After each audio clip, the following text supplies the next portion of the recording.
Hey everyone, welcome to episode 2 of the Pubcast. We're in the small copper again, and we've got Daniel, Howdy.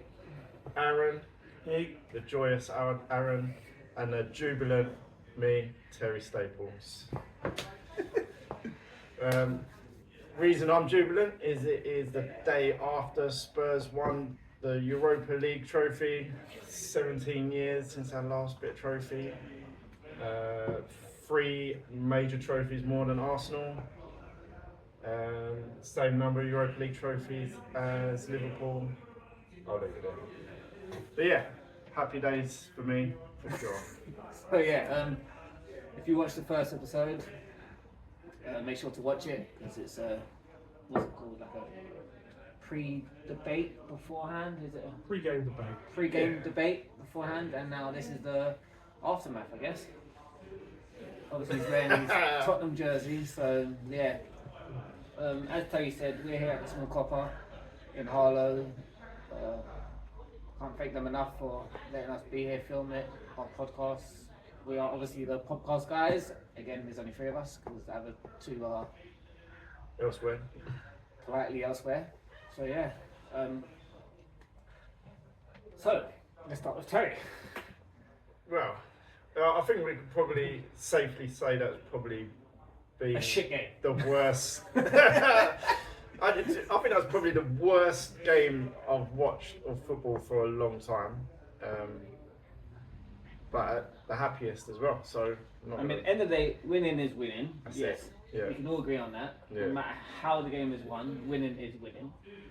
Yeah. But oh my god, that game was worse than, and I'm not going to say it because we'll get cancelled straight away, but I'm sure you can tell what I'm wanting to say. It's worse than some football I've ever seen in my life. Yeah, for sure. I think everyone knew what it was going to be, though, didn't they? Do you not think? I think you'd at least have a shot to score rather than a deflection. Oh, I did. I thought it was going to. But I mean, we had. Both goalies were shocking. Oh mate, I've never. He was nervous. Spurs Vicario goalie was last 10 minutes, Yeah. he pulled it out the bag. And at the first 10 minutes, you could tell his nerve. The moment he came out for balls he shouldn't have come for, he didn't control. He wasn't communicating with anyone in the defence. He was shitting himself for sure, 100%. You could see that, and it showed all game up till probably the last save they pulled off. Sure. Yeah. Which, to be honest, looking back, it was quite a routine save. It Yeah. made it look better than it was. It was quite low, to be fair to him. He had to get. It's not easy to get down. I think that way. if he'd conceded it, he'd be getting slated. Yeah. It wouldn't have been, oh, that was a great header. Yeah. If it was De Gea, I reckon he would have had that all over. It would never have got to where it was in the first place. What, the Spurs goal? Yeah. I think I would have saved it. No, Really? honestly. Do you think I don't So- think. I don't even think it would have got to that point though. That's the thing. The defenders. He would have told the defenders what to do prior. For it even All they happening. had to do was say, man behind. Yeah, Clear it was, it. both Something teams along were the those. same though. Both teams had no commitment. We was making stupid mistakes as well. Just with no one's commitment. I think both teams knew it was an all or nothing game for the season, and it was poor. I think if United had a top keeper, like they here a couple of years ago, it would have been a case. I think you needed more than a keeper. That game, you didn't even need a goalkeeper. Really, did you? I mean, we had what, 3 shots on realistically, target? You yeah, didn't really need a keeper. What you needed was someone to take control. Bruno Fernandes was missing all game. Ian Maguire was the only one I thought was actually showed a bit of heart and passion on the day, and Romero had him in hand, and there was just nothing from both teams really. I think the problem was Man United's tactics. Yeah, you fucked up for sure. I've said this for a while. Amrin might be a great manager, and he might say, I want to play my system. Not a problem with that. But if he's realised after 6 months in the Premiership he hasn't got that players yet, then you go back to a different system to incorporate what he's got, and then bring it in through to someone who brings his own players. I think Postecoglou's done a similar sort of thing though. I wouldn't do that. I wouldn't change my system because of players. No, I'll just wait. I'll just wait out. So, but that's what I'm not saying that long term, but you've got to adapt to what you've got. You wouldn't if you were. If it was only what 6 months he's been in, so I would have read those 6 months like he's done until fuck it, next season. Now. I think you should have not came. I think you should have held strong and said, you know what, you go fuck yourself, go find someone else. I'm happy he left because I'm a Benfica fan, so I'm happy he left Sporting. Even though they're still on top of us right now, but I'm still happy that he left because when he came, they actually won. I just don't think his style of football suits the Premiership. No, I don't think so either. And I think that's going to be an issue. And the fact he has got top talented players, and they're still not performing under him. Now, if you went to say the 4-3-1 system, which is the common one that everyone's using now, I think you would have done a lot better because I think you do have good wide. Ahmad and when Garnacho came on, was Tottenham some problems. I'm gonna say this: MVP Ahmad all day long. He was. I think he burnt out second half. Yeah. He's just come back from injury. But I think he's respect done that. very well. But the problem He was just non-stop There was trouble, pressure. Yeah. there was no adaptability, and that's my issue with Amorim. He's played Fernandez further back as a pivot. Didn't work. You could see that in the first half. He didn't want to But play there either, did he? yeah, You could see he didn't want to stay He's the there. only one that creates anything. But they left him there. Instead of going straight away, we'll take Mount off, push Fernandez forward into that creative role, and then bring I don't know, Ugati or Mainu or someone on. And then the substitutions were so late. You're chasing a cup final. Garnacho came on with 20 minutes to go. Maino came on with 4 minutes to go. Yeah, right at Which is death. what- Yeah. It's someone that can create a little Yeah. spark. You need to do it. Why are you not subbing off Casemiro earlier? You're chasing the game. Get an attacking player. It's not like you were saving them for the last game of the season, is it? You've got nothing to play for. Yeah. So what does it matter if you played all your youngsters or you know what I mean? It didn't really matter. I did think it? that's what's annoying Man United fans more than anything else. More than the system, more than even the performance, but the tactical awareness of going, oh, we've still got a chance, we'll do this in the 90th minute. Why are you risking it? Just because you've done that in the semi-final and you've managed to do it a couple of times, why not go for it? Would you not think what do you think of the attitude of was it Garnacho come out or it was Garnacho come out and saying I played the last 20 minutes? What is that sort of I don't- mentality? Is that mentality amongst the players? I think it's Okay. frustration. I think it is. And I don't agree with It's Garnacho not coming out and acceptable, saying is it. it? I don't agree with No. Garnacho, but I do understand his point. He's the one that he's played every round of this cup. Mason Mount He's the is- one that could have done it. Mason Mount. Mason Mount- He touched the ball like 4 times. Yeah. I think. So why was Garnacho not brought on the half time for Mount? And that's it. Amorim seems to have a group of players he likes, whether they're the best players or not. Even if they're having a crap game, he's Spurs players. Yeah. And I think that's the frustration with players. If you go back and look at the league, where Hoyland hadn't scored for ages, why wasn't he letting the young guy, Obi, go on? But he's got it in his head that he knows what's best, which is what manager has to do, but he's unwilling to change anything. And Do you reckon it's attitude? Because I'm not being funny. If he's got the attitude to come out at the end of the game, come out and say what he said about the last 20 minutes and giving it a big But- one, that sort of attitude, sort of player that you want, because I'd be wanting him out the door, and then I'd be giving him. But then you've got the argument limited with minutes. this. How many players are having this attitude? Well, it's a lot, isn't there? 'Cause But that's your the same. team's But is got that big if issues you've got a massive core of players that are having this supposed attitude, is that something that's the manager is not treating them right, or is there something going on behind the scenes? But didn't Ten Hag have the same issue with the same players? I don't think with Garnacho. We had it with Rashford. Well, not even that much with Rashford. It was more Sancho. But it seems He that had it with Messi. Well, Sancho come out and said same Let's, after the let's, game let's as well. put a didn't he? fact. Let's put a statement of fact, whatever you want to bloody call it. The last time Man United beat Tottenham was 3 years ago. Who was the so-called problem there? Who was there 3 years ago and was called the so-called problem? But you've had problems for a long time since Ferguson left. Think though, of one haven't guy. you? Like, One guy. 3 years ago. well, you talk about the here. No. What you talk Talk about the management owners. wise. Tim Howell's still there. the owners. Ronaldo. Yeah.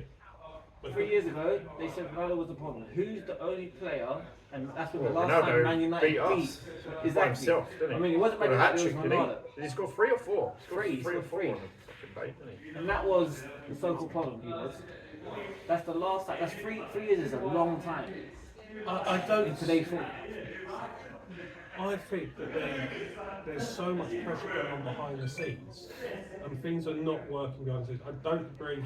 Saw someone came out and actually slated Amorim's coaching as well today. I saw on the reports as well. That he's making them do weights for 5 days before a match, so they're physically fatigued. I just don't think he's manager that works in the UK. And I've never been one manager at United. I wanted Moyes to give him more time. I think he would have done well. No problem with Solskjaer. I think the players that Solskjaer wanted to bring in, if you look at the players he asked for, people like Haaland would have been great players, but certain managers didn't seem to have the reputation to get backed. If you look at Moyes when he came in, who did he actually get in that first season? He got Fellaini. That's the only one he was really given. I think he was given someone else that was. Yeah. He won't really give it a No one chance, was Moyes, back. was he? And that's the thing, they're expecting everyone to come in and be Alex Ferguson. It's not going to happen. And I'm very much, you've got to give the manager 2 or 3 years. I just don't see enough with Amorim to warrant giving him that 3 years. What's Amorim done as a manager? Because I don't really know his managerial Pretty career much just very well. Sporting, yeah. 'Cause the thing is, What was his biggest thing? if you're trying to He bring, made them win the Portuguese title that no one has done in years. And their figures has been I dominated. think, and that's the issue with it's coming with the players. You're bringing in I mean, manager he's from been there Sporting. behind Jose before and all that stuff. Yeah, but he's bringing in his manager from Sporting. All respect to the Portuguese league, it's not the same level. Nothing is the same thing. He's brought in a manager from Holland. Again, probably 4 tiers below Premiership. He's bringing managers in that have been successful in their own leagues, but they don't have the experience of dealing with these high-profile games, the pressure, the media influence, the personalities of these top teams. that's what I was trying to get And at. this is where I'm saying they're bringing in because they've been successful, rather than bringing in someone that's Respected. and they've got to be Yeah. respected. That's what I was trying to get at. And I don't want Zidane over at United, No. but I guarantee if you had Zidane over there, you wouldn't be having these tantrums. No, the players would listen. Because- You'd have the player who's been there, done it, he knows what he's talking about, and when he says something, they believe him. And If you've got a manager who's not He's done got it as a any player. in And the him, way He's I done see it as a it, player and he's done it as a manager. if That's you what I look mean. at our interim when we had Ryan Giggs, United still weren't amazing. There wasn't any players listen. tantrums. yeah. Players were doing what they were asked, whether or not they sort of played up to their top ability, but they respected who the coach was. Yeah. I don't think Amorim or Ten Hag has got the respect from the big personalities. Now, that can build respect, but then you do have to strip the whole team and literally bring it from youth. But even the youth players, and this isn't right. When you see Maino's frustrated, Garnacho's frustrated, they've played at youth level for big teams, for this club, and they've got more respect for the youth managers than they do for the first team manager. There's something in the core that's not right, and I believe that is Alright, this let's, case let's go back to the game. Who stood up? Ahmad. Yeah. For United, 100%. But mate, Van Ben was phenomenal. I think Romero done well to keep his cool in his head. I thought Bissouma done really well in the middle for us. I think that was about it. They were the only, for us, the only players who really stood out. I think everyone else had reasonable game. I think the occasion got to quite a few of the players for us. I'll say your 2 centre backs. Yeah, for sure. I wouldn't say it was because I don't think he had anything to do. Nothing really. I think he done well holding up. and But he keeping didn't have anyone possession. I thought he challenging done him. quite well. He had Mason Mount who's never going to threaten him. You had Ahmad, and every time Ahmad pulled white, Ahmad was the threat. Bruno Fernandes was down the middle with him. But Bruno was playing as a CDM. Yeah, he was playing He was playing as a deep. So it restricts In Bruno's the second creativity. half, you didn't even have a CDM. You had everyone pushing on. And I But he thought- was still, his position was CDM. They didn't change him to play as that plan. When we had, what I'm saying is, we didn't really have in the second half when we changed to a back five. You couldn't really say we had positioning. No, you just as stuck a- everyone behind the ball Yeah, and that's try what I mean. try It was and work. parking the But bus. there was- But I thought in the second half, I thought he was accountable for himself. I thought he done quite I well. don't think he done bad. I don't think he putting stood the out. toe in. Yeah. I just don't think he had enough challenge putting him. And I think if Bruno Fernandes was playing as a cam, and if he had still kept Fernandes was still irrelevant, which he was in that game, then fair play to hold hands. I just don't think he had any pressure on him. And that was the problem. United, apart from Ahmad and Garnacho when he came on, there was no threat. If you They think weren't who trying. your creative player is Bruno Fernandes, really, and he didn't create anything. And I think that was due to the fact that you had Basuma in there and he was shutting down and he was stopping. To an extent, but you also have to remember he's the most creative player, but he's played as a cam. And he wasn't on that game. Yeah, well, he wasn't And in that he was game. asked to drop back. And then you can't be creative. It's very difficult to be creative from that deep. And that's what he's looking But at. the thing is, because in the second half he wasn't deep though. He was in But our it- half. it- You at times you didn't have a single player other than the keeper, Onana, That's- in your half of the pitch. But the game by then it changed from being football to attack versus yeah, defence. drill. trying to break us down. So yeah. it becomes irrelevant because it's hard to create when you've got 11 people behind the ball. It's I think literally. you can't say that to Foden. He loves that when he's got 4 players around him. But you can't say that to Maddison. He creates when he's got players around him. And But there's a difference between having a lot of players around you and actually literally having everyone back there. The only way you're going to get in is realistically set plays or whipping crosses in the box and with deflection. And that's United don't do that. United's best attacks came from set plays, and that's because you literally had everyone behind. And I don't fault the tactic. I fully appreciate that's Tottenham. that works. We're going to second go. half. I mean, I old was school shitting Arsenal and myself. go 1-0. I ain't gonna lie. When we went straight as soon as we kicked off, and we just allowed you to have possession without any press whatsoever, I was like, you're playing dangerous. Like we got 45 minutes, and to play that from the moment the second half kicked off, I thought it was fucking dangerous. Yeah, it was, I mean, he obviously knew that more than me because you lot didn't have enough in the locker to create fuck all in the second half. well, to be honest, you've got Highland, who's God knows how many goals he's scored this season. It's like 5, is it 6? Ridiculous for a striker of his class. Yeah. And I thought United played better when he came off as well. But obviously, the replacement Xerxes not fully fit anyway. He came on quite late as well, didn't he? Well, he shouldn't have played, but they literally he tore his hamstring, didn't he? They said he weren't going to play until September, Yeah. but they rushed him forward for it because they never registered the youngster to play when they'd done the registrations. So Hoyland was the only fit striker.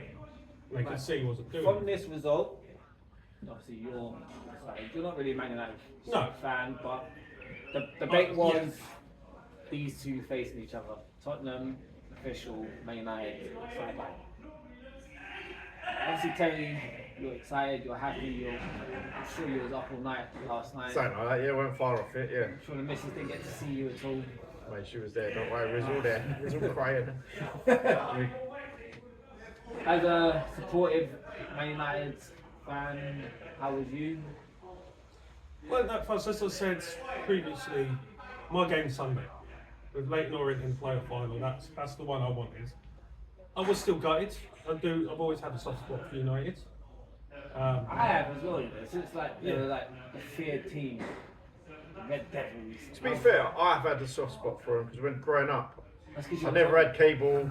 Well, no, I never Whatever had was on cable. TV. They was the only team that I watched growing up on TV. I never got to watch football. They were growing the up. team so to watch. they were They the were only the one I team got to back- see back most in the days to of. watch. So, you know, United, I always had kind of a soft spot for him, but So where Yeah. do we see the winners, now Tottenham, going from here? Where do you reckon the next season will be for them? Now that they have an actual trophy, they have something they can like work for again. Do we I see reckon them? 7th. Do we see them now motivated more to be? This was what we were talking about last week. Will you Tottenham now use this, the 100 million that they're going to get, to bring I in think top talent? I think he. I don't think he'll have much choice. I I mean, think how he'll long has Son spend. got as well? Like, I think he'll spend the money. I think he'll. But do you think he'll go out and buy one amazing player, or do you think he'll do his usual and buy 9 championship players and hope one of them turns out to be good enough? We need quite a few, so I can't see him spending the one. He will spread bet. He will spread bet players and hope that 2 or 3. That's just how he rolls. He ain't going to change the way he rolls. He will go spend 30, 40 million on 3 players. You know what I mean? He was 30 here, 30 there. He will spend 90 million on 3 players. That's just how he does things, and he will never change the way he is. So I'm expecting that. I mean, we might get a token player of 50, 60 million, but that'll be it. That'll be his limit. I can't see him spending it all out on a world class. But then I see his point because we need players out and we need players in. Well, I could at least name sort of 3 or 4 players that need to disappear that just ain't up to scratch. But then, am I basing a team on 2 or 3 seasons ago when we was Champions League, or am I basing it on a team that all of a sudden has just fell off a cliff? I think it's. They just fell off a cliff. They won the Europa. New season starts now. But I think it's a question of. It's the level. What I'm getting at is the level that you're buying. And are we buying a level that should be reaching for top half Because you're Premier playing, League? don't forget, now Or you're what playing sort in of team are we Champions then? Do you think he will? You So finished it's a what, risk. 6, 7, and Yeah. You're not playing top Champions 16. League. No, we're not. No, we're not even close, to be fair. You're probably in the top And 8. that's- But it's whether or not he's going to risk it. Because the way he'll look at it is if I spend 100 million on a player, I'm Who's going to coming up? guarantee that I'm getting Champions League next year. Who's coming up from champs? Sunderland. You got Leeds, Sunderland, and I think it's still a playoff in there. Yeah, is it Ben? I'm not sure. Playoff between Sheffield United and Burnley coming up. So Sheffield United and Sunderland in the playoff, isn't it? So, Something like that, yeah. Well, Burnley will probably go back down. Yeah, I think they will go straight back down. To be fair. I think all the teams that come up will probably go Yeah, straight back. I can't see unless we've got players teams proper fall off a cliff. But it's not Spurs. I think it all depends on things like on Forest and looking Yeah. at Man financial United fair side play. Yeah. of things. How do we see them now getting better? What do they have to do? I think a now? lot depends. They've got 2 choices now. Move They- at least middle of the table. at They've least. got to make the decision about Amri because they've got to decide if they want to keep Amri. This has got to He's be. staying, isn't he? He's going to stay for no day. No, They what- can't keep no, he put a ditching. statement out that says If they if want the him. fans want him out and He ain't the going. board want him out, They He'll can't. leave They can't ditch another manager But this and is- bring in. It's just The impossible. You can't issue with fucking keep giving doing that. Amarin the backing, now this is what the issue is that because he plays completely different to anyone else, if you back him to bring in his players for his formation, and it still doesn't work 6 months down the line, then then you're fucked. You can say the same about Postecoglou as well. He came in last season. He said, "This is who we are, mate. We're fucking going to score more goals than you will." And that's how. And he lived and died by that up until the last. I would say from January this year. He's decided something's clicked in his head where he's like, "Right, okay, it's not who we are, mate. We are going to try and defend the 1-0, and we are going to try and." The Europa, he got a trophy off the back of changing his philosophy, pivoting on we're just even the goalkeeper's going to try and score a goal to we're going to actually have in-game management. Don't disagree and that's with how that, we but want to. Amarin's very clear that he's got no interest in changing. The fact that he has lost more games than most of the other managers combined, his recent form, his relegation form, Right. and he's saying that he won't adapt. So he's saying that he wants to play with the wing backs, he wants to play with 2 sort of number 10 sort of thing. Fine. is he? So let's say he stays. If he stays, Stays there, and the board now support him and give him the money he wants to buy the players he wants to get. He buys those players now for his formation. yes. If Man United do not progress in his world now, basically, I think it screws over whoever replaces him there. Yeah. And that's Yeah. the problem. If they go and spend 200 million, and the only way he's going to say is Fernandes goes, Casemiro goes, Garnacho goes, Rashford goes. So you're taking away a lot of players, a lot of experience. And they're big players, big name players Yes. as well. They're not. And some of them need to go no matter who's Yeah. around, and that's a different debate. But he's then going to invest 200 million into his style of football. And he's the only one that plays that style. So if you're now investing 50 million on a new wing back, and you sack him in 6 months and bring in go back to a back 4, You've got a wing back that no one wants. you've then got a Yeah. formation. you have to adapt him Yeah. now for another position. That's what I'm saying. I can see them Sell him sticking. off. I can see them sticking and going with. I But think if they stick it with him, then they now have to support him 100%. Yeah, I think that's they will. the thing, and I think they it's a will. big risk. They have to I think fund it's- him, and they have to literally say, "Look, we've got you for the next 5 years. The If way- you don't do nothing in 5 years, alright, cool. Then we'll start chatting." I think it's less risky to get rid of him. Would be my opinion. That it's less risky, but less Depending on what his rewards. payout is. No, well, he said he'll walk away with no compensation. So if that's the honest truth, if he walks away and you bring a that seems to play. But if they bring in someone that's going to play a normal formation, 4-4-2, for whatever it is, 4-2-3-1, yeah. You then, if that man doesn't work in a year's time, and you moved him on, you've still got that core of that formation. People understand that formation. Now, what you're doing with Amrin is you're trying to experiment, not just with Amrin, But the you're tactics and experimenting everything. something that's never worked in the Premier League so far. And that's where the risk is. You're going, this worked really well in Europe, and this was all on the back that his team beat Man City. That's what brought him the attention. When Sporting beat Man City, yeah. But Man City was shocking. They lost to pretty much everything. Oh, mate, yeah. as well, so. But that's what's brought him to the big game. And I don't think his style of football is suited enough. And I don't. And this is my issue with him, is that he doesn't seem willing to adapt at all.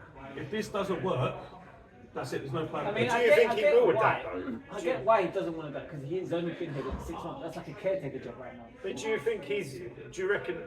If he had the whole season, then cool. I think he will adapt. I think he's come in. He's trying to make a statement.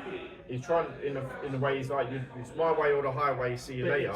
And once he's got the players that believe in him, then he will move on and adapt. Because I think Postecoglou's done the same thing. He's came in and he was like, we're playing this one style, we're gung ho, we're going to score as many, everyone back me, get behind me. He's learnt the players around him, and then he's like, right, okay, this is how we're going to move forward. We will adapt. Once we've got this right mindset, we've got this right way of doing things, and we're going to believe, and we've got to believe, and then we'll adapt from that. But at least he was making tactical decisions during the game to alter the game. Where Amrin doesn't. Really? I think. Did you at Chelsea game?